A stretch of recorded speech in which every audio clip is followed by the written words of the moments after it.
Ang alam ko po kasi, Hindi, hindi. Sagutin mo yung tanong ko.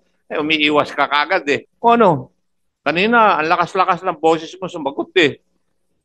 Ngayon, tinatanong ko sa iyo, ano ang karapatan mo na pumayag na mag-operate yung junk shop na yon? What's up mga kayon? Welcome back pa rin syempre dito lang sa Joe Malone TV. Tunay na balita, walang kinakampihan, sumasalamin sa katotohanan lamang. Yung pong ipagbawal? Yes, kasi sabi po nyo kanina sa pagtatanong ni Chairman, meron kayong gustong pasukin na warehouse, piniit kayo ng gwardiya. Apa. O di dapat tinanong nyo kung meron ba kayong building permit. Pakita nyo sa amin. Ayaw nila po kaming i-intervene. Ang ibig nyo sabihin doon sa munisipyo nyo, masiga yung nagtatayo ng warehouse kaysa gobyerno ng inyong yun ang hindi ko sa sagot po ninyo, Konsi. Sandali lang, Mayor. Hindi ikaw ang tinatanong ko.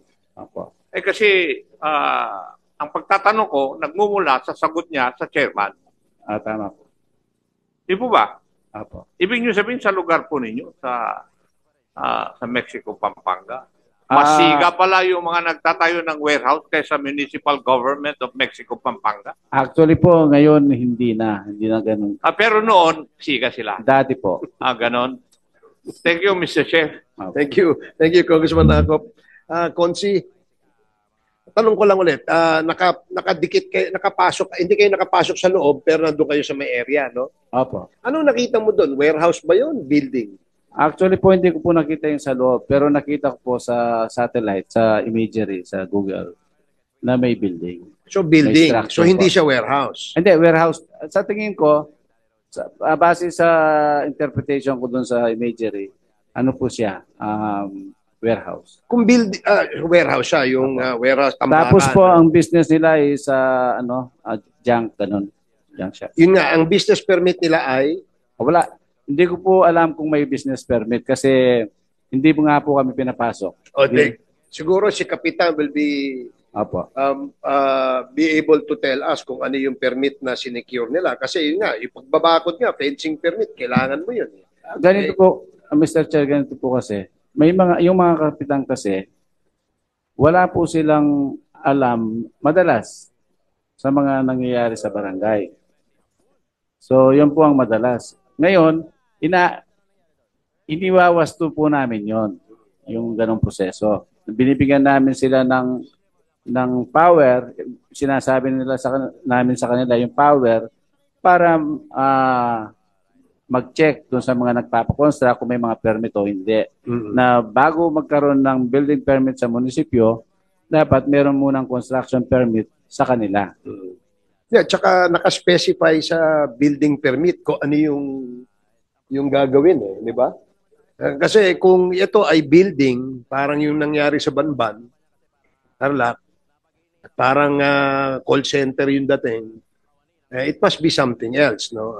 We're not concluding, but speculating lang naman tayo. Kaya napaka-importanting ma-inspection. At sana sa susunod na hearing, mabigyan nyo kami ng informasyon tungkol dyan. Yung Infinity 8 yon pala, kay Kapitan pala yon. Yung sa inyo, hindi mo alam yung pangalan, ano? Hindi ko po alam. Okay. Yung kay Infinity 8, Kapitan, sa loob, di ba, nakakapasok kayo, sabi niya, ano yan, building? meron po siyang building residential, then meron din po siyang warehouse, Mr. Chair. Anong building residential? Bahay? Bahay po. Tapos, pera pa yung mga warehouse po, Mr. Chair. Gaano po kalaki, more or less, yung lote, Kap? Nasa 10,000 square meters po yan. So, 1 hectare? 100,000 mahigit hectares po. Bali... 100,000 hectares? Kasi 10 hectares po. Sorry, Mr. Chair. 100,000 square meters? Yes, Mr. Chair. Okay. Ilan ho ang building sa loob? Yung building po, 3. 3 yung building sa loob. Ilang palapag po yung building? I think nasa 5 po. So bawat isang building may 5 palapag? Yes, Your Honor. Maraming anong nasa business permit nila? Yung Infinity 8, parang Junk shop po yun eh. Ang gandang junk shop niyan. May 5 palapag na junk shop. 3 building pa. Sigurado kayo, Kap, Yes, Your Honor. na junk shop ang negosyo niyan? Opo, Mr. Chair. So, ano yan ha? So, Mayor, siguro baka, are you aware of the business permit na sinecure nung Infinity 8? Sir, ganit po yun. Kung i-allow niyo po ako, Yes, magkukwento lang please. po.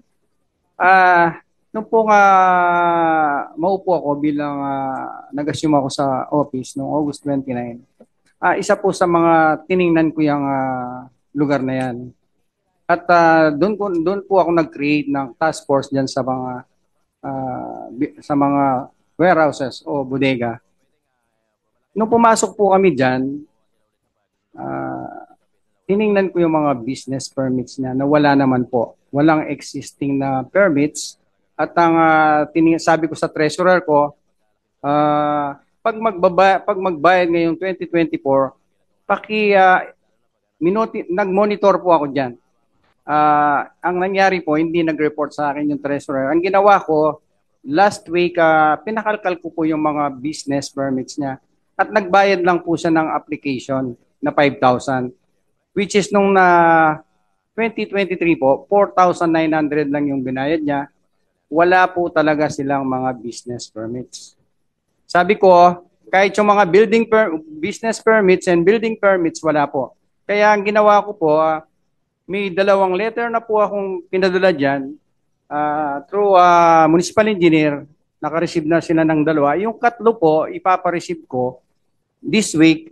After po nun, kung hindi siya mag-comply, ipapasara ko na po yung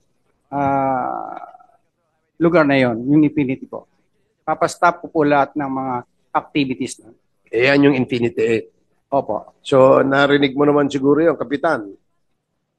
And in addition po, noon pong last Saturday, nag-meeting ako with all department heads at saka yung mga concert. Pinatawag ko rin tong kapitan eh. Ang sabi ng kapitan ayaw niyang pumunta eh. Pinasundo ko lang ng pulis yan eh. Oh. At tinanong ko yan kapitan na yan, ang sabi niya sa akin, tinanong ko kung may barangay permit yan. Ang sabi niya, meron. Sabi ko, within today, kailangan kong makita yung barangay permit niya. Hanggang ngayon, wala naman sinadmit sa akin. Yun lang po, Mr. Chair. Anong masasabi mo, Kap?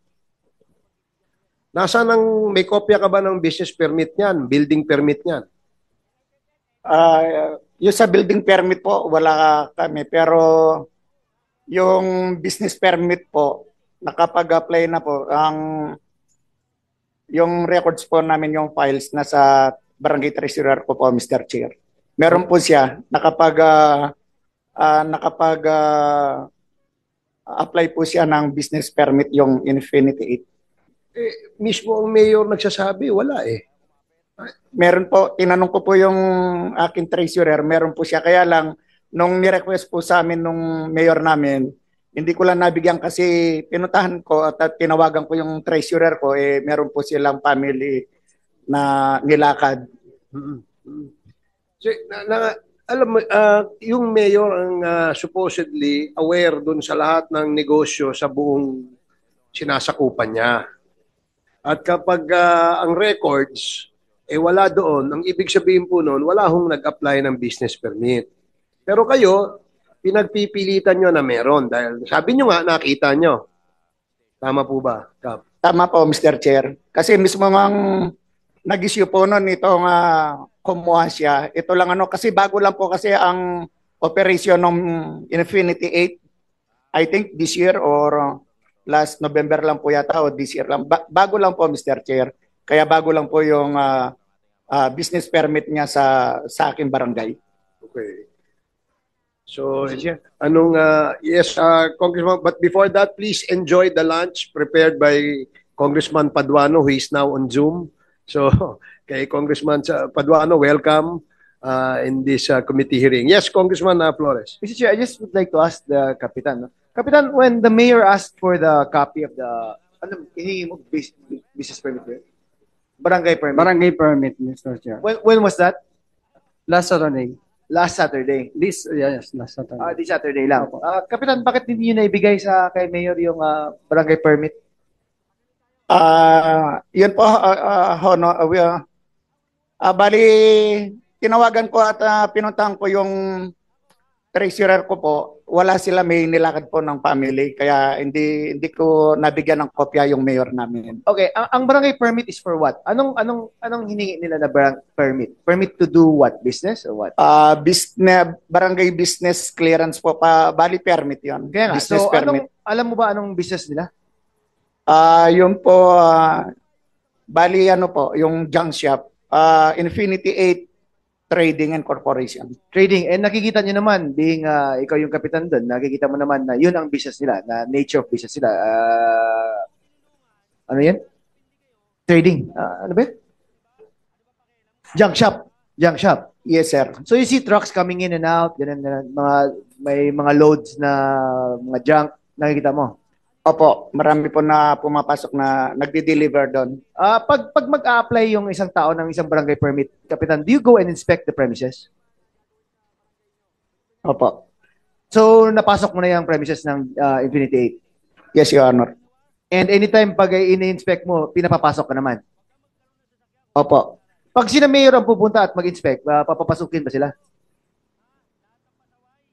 Pinapasok naman po, Your Honor. Pinapasok kami, kasama po kami, barangay official, mga barangay official at sila mayor po. Okay. Now, na-mention mo na nagbayad na ng application fee for the business permit, correct? Tama po. Yes, Your Honor. So, when was the payment or the application made? Sa barangay ko po, hanggang doon lang po yung alam ko. Pero yung pag-a-apply po nila na nakakuha ng application, sa munisipyo na po yun, hindi ko na po sakop yun. Okay. Now, Mr. Mayor, after the application was made, ano ba dapat ang obligasyon ng munisipyo to ensure na nakompleto yung requirements for the business permit? Actually po, pending pa yung yung business permit niya. Hindi ko pinarelease dahil may mga kulang po sa mga requirements niya. Ano po yung kulang na requirements? Marami po. Marami. Wala pa siyang maipakita mga requirements. So kung ganun nga na hindi niya na pinrocess yung application niya, bakit hindi mo pinasara? Wala pa lang business permit yun. Binigyan ko po siyang pagkakataon para may kompleto yung mga dokumento niya. Kaya po itong uli, pinacheck ko sa municipal engineer, pinamomonitor ko yung mga building na kinoconstruct sa kasalukuyan. Wala pa rin maipakita. Kaya po ang But ginawa. Mayor, it's already June. When should a business permit be secured ba? January po. January. Ba't umabot ng half a year pa, hindi pa na-complete yung requirements at pinabayaan nyo rin mag-operate si Infinity 8? Actually po, nakamonitor po ako. Kaso lang, nabigyan po siya ng pagkakataon para i-comply lahat ng mga requirements. So ngayon po, naghintay ako halos ng 6 na buwan. Wala pa ring response on pinapakitang mga permits, requirements. Kaya napilitan po akong sulatan siya. Just a side note, Mayor, I think you should go over yung steps that you should be taking after the application is made. Kasi dapat hindi aabutan ng half a year na wala pang permit, nagko-continue yung businesses ng mga tao. It's precisely why yung establishments like this go unnoticed. Kaya gusto natin na from the barangay level and the municipal level, alam na ng mayor kung anong nangyayari in his town. Diba? And by knowing that they are properly given the authority or the permits to operate, that's the only businesses that can operate. Para next time po, pag may nangyari sa situation na to, alam natin na anong nature ng business niya, was he given the permit, and if he has no permit, then he has no business doing any business in your town. For that po, I'm sorry po sa naging lapses ko. Pero this mga darating na araw po, siguro pag hindi pa nakapag-comply, ipapasara ko na po yung Thank you, Mr. Mayor. Salamat po. Mr. Chair, Yes, Congressman Arco. may I ask some questions from the barangay captain concerned? Kapitan, kayo po nagsabi na meron pong business permit, yung pong junk shop na yun. Yes, Mr. Chair. Paano nyo po alam na meron siyang business permit? Samantalang sinasabi ng mayor ng munisipyo na yun ay wala. Sa barangay ko po yun, Mr. Chair, kasi Teka, hindi mo ako sinasagot eh. Sagutin mo muna yung tanong ko bago ako magtatanong uli. Ang trabaho mo ngayon dito ay sumagot po sa aking katanungan. So, paano mo nalaman na may business permit yung junk shop na yun, samantalang ang sinasabi ng iyong mayor ay wala pong business permit? una po nag-apply siya. Sa barangay ko lang po, Mr. Chair, sa barangay. Nag-apply siya ng business permit. Nag-apply siya ng business permit? Yes, Mr. Chair. Meron bang jurisdiction ang barangay na mag-issue ng business permit? Barangay business permit po yun. Kumuha siya po sa aking barangay treasurer, Your Honor. Would you agree with that, Mr. Mayor? Barangay business clearance po. Barangay business permit. Clearance, opo. So, Kapitan, kung nag-issue ka ng business permit sa junk shop na yon, pwede na ba siyang mag-operate sa pagkaalam mo? Hindi po, Mr. Chair. Hindi. Bakit? Kasi po yung sa business permit, sa munisipyo wala pa po. Kaya nga. So alam mo pala na hindi pwedeng mag-operate yung junk shop na yon na wala ng business permit na i-issue ng munisipyo. Yes, Mr. Chair. Pero bakit mo pinababayaan na mag-operate? Nasa jurisdiction mo yung junk shop na yon.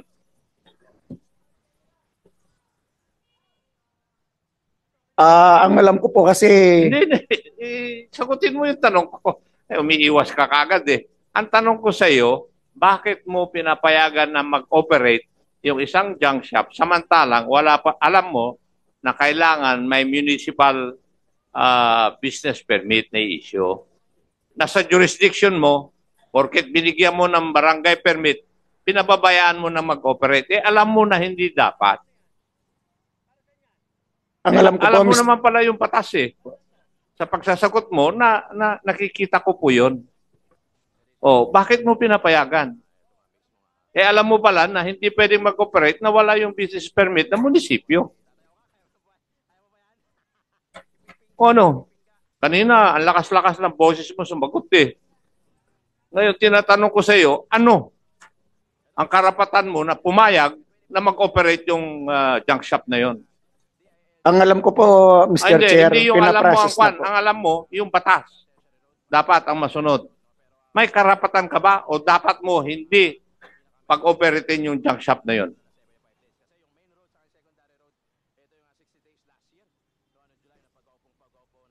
Kasi lumalabag ka na doon sa iyong jurisdiction eh. Ang Kapitan. Alam mo pala na kailangan yung municipal business permit. Pero pinapayagan mo. Hindi po ba may problema ka na doon?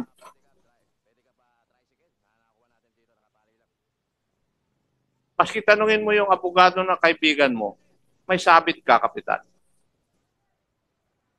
Di ba?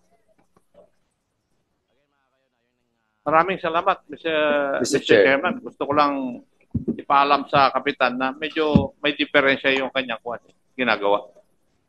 Thank you, Congressman Akop. Yes, Congressman. Nagdagdag lang ako. Medyo, ngayon ko lang naintindihan yung issue. Hindi ko siya masyado naintindihan kanina.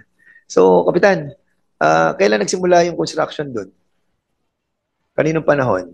Sinong mayor? Si Mayor ba? Mayor Gonzales? Or kay Mayor Tumang yung nagsimula? Mayor Tumang po. Kay Mayor Tumang nagsimula. Okay, so gaano kalaki yung junk shop mo? Bali, ano po yun eh. May higit 100,000 square meters po yung nasasakupan. Natanong na kanina yun. Paano nadinig ko yung kanina? So, 100, ha?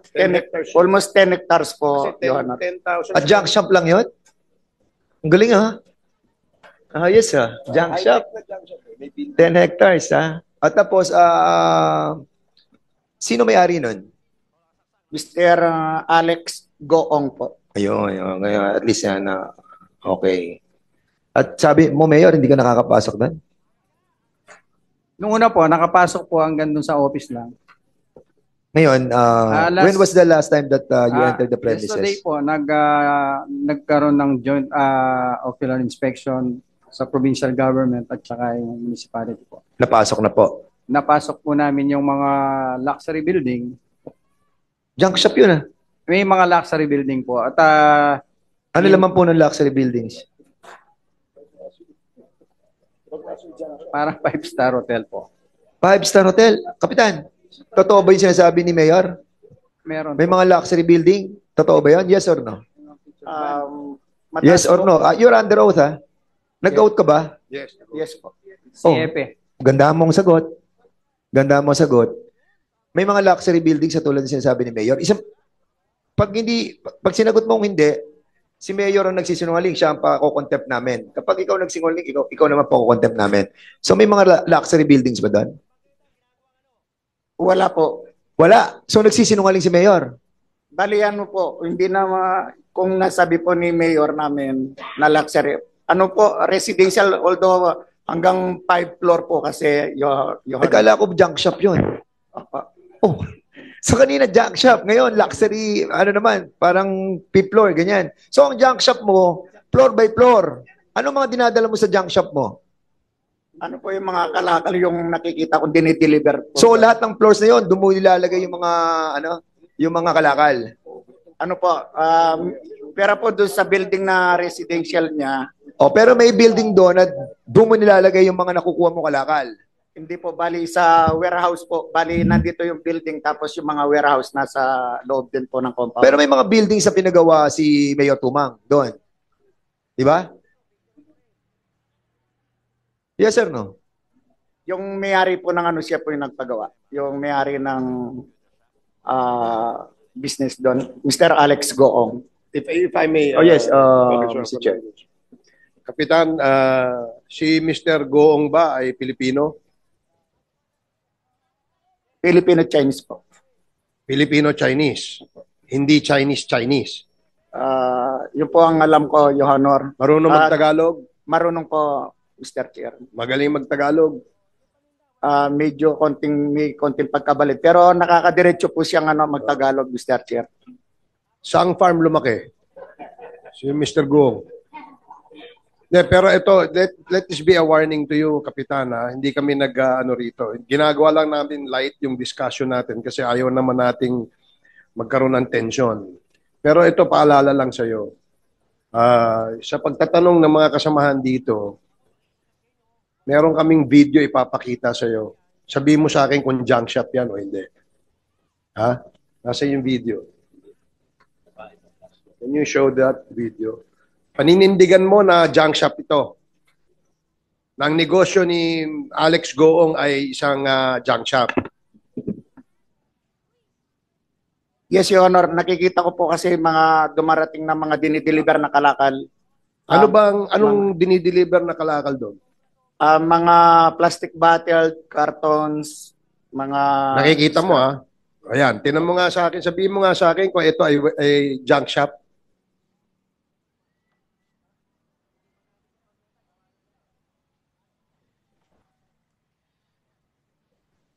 Walang kadumi-dumi. Ayan, ayan. Yan ba ang bagong junk shop ngayon dyan sa inyo? Mr. Chairman, I think this resource speaker is lying to his teeth. And in accordance to what we have seen, Mr. Chairman, Kapitan, ito nasa area mo to ha? Totoo to ha? Totoo to. So yung sinasabi mo, totoo to. So ngayon ikaw nagsisinungaling. Sabi mo kanila, junk shop. Pag junk shop kasi alam mo naman di ba tambakan, lahat, ganyan. So sabi mo walang ganito. Tapos ngayon may makikita kaming ganitong presentation. Alam mo, nakakasakit ka ng damdamin. Kasi you're lying under oath. And we don't want this to be a practice of all those resource speakers that we are inviting. We have to set the rules on this committee for us to parrot the truth of the issues that we are investigating. Nagkakaroon ka ng interference Niloloko mo kami. So bibigyan ka pa namin ng another chance. No? I don't know ako, ba pwede ka pa namin bigyan ng another chance. Pero Ewan ko, si Chairman Acop at si Chairman Paduano, I think is nasa Zoom siya ngayon. So,